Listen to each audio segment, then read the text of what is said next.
అది తాగాలంటే కూడా ఎట్లా అనిపించి తాగినప్పుడు తప్పదు, అవే తాగుతుంటాం కదా, ఇప్పుడు నీళ్ళు తప్పకపోతే అవే తాగుతున్నాం. ఎర్రగా వస్తున్నాయి నీళ్ళు, ఆ నీళ్ళ వల్ల ఎఫెక్ట్ అయినా ఎంకతున్నాం. పిల్లలు చిన్న పిల్లలు అప్పుడు కట్లేసారి జ్వరం వాడికి అడ్మిట్ అయినారు. ఎందుకోసం ఎందుకోసం ఏమైంది నీళ్ళకి? ఎప్పటి నుంచి?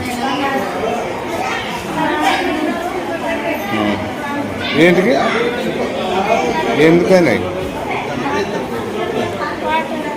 ఏం వాటర్ బాగాలేవా? ఏమైనాయి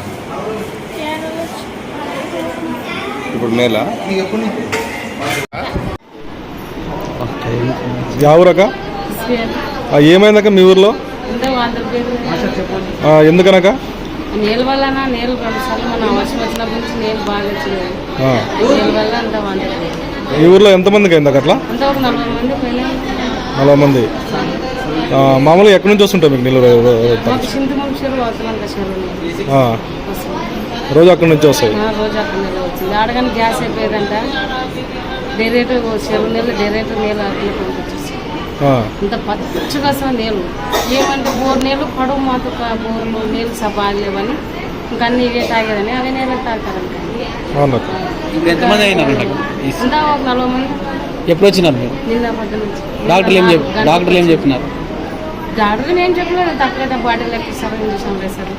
అంటే మొత్తం ఏమైనా సీరియస్ అయిందా కొంతమందికి? ఏమన్నా ఒక ఆయన సీరియస్ అంటే చంద్రశేఖర్ డాక్టర్ జ్వరం వచ్చింది ఎక్కి ఇప్పుడు ఏంటి వాళ్ళని మీరు ఏమైనా చెప్పినారు ఎవరన్నా? అంటే ఏంటి వల్ల వచ్చింది ఇట్లా ఊర్లో అందరు? ఏ ఊరు ఏం చెప్పలేదు. మీకు నీళ్ళు ఏం ప్రాబ్లం అని చెప్పినారంట కదా? నీళ్ళు ఏమన్నా పొద్దున్న చెప్పినారు నీళ్ళ ప్రాబ్లమ్ మధు వచ్చింటే. అంటే ఆ రోజు పట్టుకున్నప్పుడు నీళ్ళు ఎలాగ ఉన్నాయి? మామూలుగా ఉన్నాయా? పచ్చిగా.